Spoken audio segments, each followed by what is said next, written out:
Hello friends, ఈరోజు నేను మీకు రాగుల మొలకల పిండి ఇంట్లోనే ఎలా తయారు చేసుకోవాలో చూపిస్తాను. అండ్ రాగుల వల్ల మనకి ఎన్ని ఆరోగ్య ప్రయోజనాలని అందరికీ తెలుసు. రాగుల మొలకల పిండి ద్వారా ఇంకా చాలా హెల్త్ బెనిఫిట్స్ అయితే ఉన్నాయి.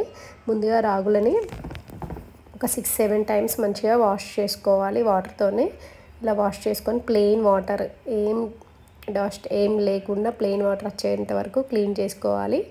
ఆ తర్వాత ఓవర్ నైట్ మళ్ళీ వాటర్ పోసి ఓవర్ నైట్ మొత్తం నానబెట్టుకోవాలి.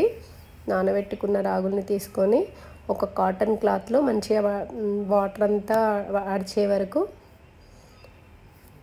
ఇలా చూడండి, వీడియోలో చూపించిన విధంగా మూట కట్టుకోవాలి. ఇలా మూట కట్టుకున్న రాగులు ఉంటాయి కదా, మధ్యలో వాటర్ చల్లుతూ ఉండాలి. నెక్స్ట్ డే మార్నింగ్ వరకు అయితే లైట్గా మొలకలు అయితే వస్తాయి. మళ్ళీ సేమ్ మధ్యలో వాటర్ చల్లుతూ చూసుకుంటూ ఉండాలి. నాకైతే 48 అవర్స్ వరకు చూడండి ఇలా వచ్చాయి మొలకలు.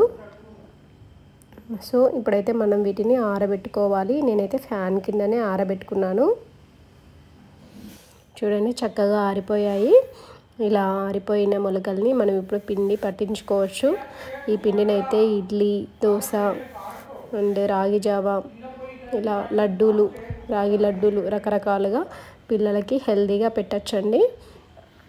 ఈ వీడియో కనుక మీకు నచ్చినట్టయితే లైక్ చేయండి, షేర్ చేయండి, కామెంట్ చేయండి. Thank you friends.